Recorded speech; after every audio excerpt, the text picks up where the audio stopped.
আগামী সপ্তাহে ঢাকায় আসছে জাতিসংঘের ফ্যাক্ট ফাইন্ডিং মিশনের কারিগরি দল। বৈষম্য বিরোধী ছাত্র আন্দোলনকে কেন্দ্র করে হত্যাসহ সহিংসতার স্বাধীন তদন্ত করবে তারা, আর এ কাজে সহযোগিতা করবে অন্তর্বর্তী সরকার। সকালে পররাষ্ট্র মন্ত্রণালয়ে উপদেষ্টার সঙ্গে জাতিসংঘের আবাসিক সমন্বয়কারী গোয়েন লুইসের সাক্ষাৎ শেষে এসব কথা জানান তারা। 250-টিরও বেশি ডিজাইন অপশন নিয়ে ওয়ালটন স্মার্ট ফ্রিজ, বোঝে আপনার প্রয়োজন। কোটা সংস্কার ও পরে সরকার পতনের দাবিতে উত্তাল হয়ে ওঠে গোটা দেশ। 15 জুলাই থেকে 5 আগস্ট পর্যন্ত এই ছাত্র বিপ্লবে সংঘাত ও সহিংসতার তদন্তে আগামী সপ্তাহে ঢাকায় আসছে জাতিসংঘের তথ্য অনুসন্ধান দল। স্বাধীনতার পর এই প্রথম বাংলাদেশে ফ্যাক্ট ফাইন্ডিং মিশন পাঠাচ্ছে সংস্থাটি। পররাষ্ট্র উপদেষ্টার সঙ্গে বৈঠকে সংস্থাটির আবাসিক সমন্বয়কারী এ বিষয়ে বিস্তারিত আলোচনা করেন। জানান, এ তদন্তে সব খরচ বহন করবে জাতিসংঘ।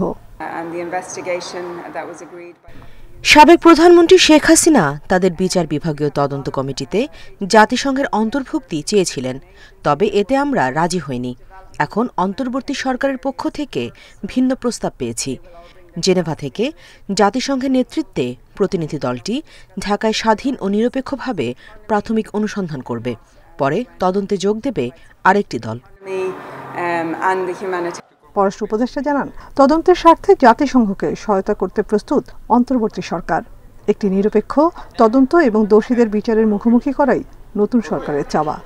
অর্থায়নী সবকিছু না, এখন তারা স্বাধীনভাবে করুক, কিন্তু উনি যদি এখানে ইনভেস্টিগেট করতে যান, তার সিকিউরিটি ব্যবস্থাটা হলেও তো দেখতে হবে। কাজেই স্বাধীন যতই হোক না কেন, তারপরেও তো আমাদের ইনভলভমেন্ট থাকতেই হবে, কারণ এই সরকারও চায় যে একটা ট্রান্সপারেন্ট একটা ইনভেস্টিগেশন হোক এবং তার ভিত্তিতে আইনগত ব্যবস্থা নিয়ে শাস্তি দেওয়া হোক। কাউকে কিন্তু আরবিট্রারিলি বা সামারি ট্রায়ালের কোনো চিন্তা কিন্তু সরকারের নেই। আমরা পুরোপুরি আইন অনুযায়ী করতে চাই কাজ। এদিকে পররাষ্ট্র উপদেষ্টার সঙ্গে সৌজন্য সাক্ষাৎ করেন রাশিয়া ও জাপানের রাষ্ট্রদূত। নতুন সরকারের সঙ্গে দ্বিপাক্ষিক সম্পর্ক আরও এগিয়ে নিয়ে যাওয়ার কথা জানান তারা। বাংলাদেশ ও রাশিয়া নিজেদের অভিন্ন স্বার্থ এগিয়ে নিতে একসঙ্গে কাজ করবে বলে প্রত্যাশা জানিয়েছেন রাশিয়ার পররাষ্ট্রমন্ত্রী সের্গেই লাভরভ। আমি সেই বার্তাই উপদেষ্টাদের কাছে পৌঁছে দিয়েছি। আমি রাষ্ট্রদূতকে বলেছি যে আমরা যেহেতু রাশিয়ার বিরুদ্ধে স্যাংশন আছে আমাদেরকে, এবং আমাদের যা পজিশন, আমরা তো যুদ্ধ করতে যাব না কারোর সাথে, পারবো না। কাজে আমাদেরকে যেটা করতে হবে সেটা হলো যে এই যে স্যাংশন রেজিমের ভিতর দিয়ে আমরা যেটুকু সহায়তা করতে পারি, যেটুকু ইন্টারাকশন করতে পারি। এছাড়া রোহিঙ্গা সমস্যা সমাধানে টোকিওকে আরও ভূমিকা নেওয়ার আহ্বান জানান উপদেষ্টা। Nafiza Dubla, independent news, Dhaka.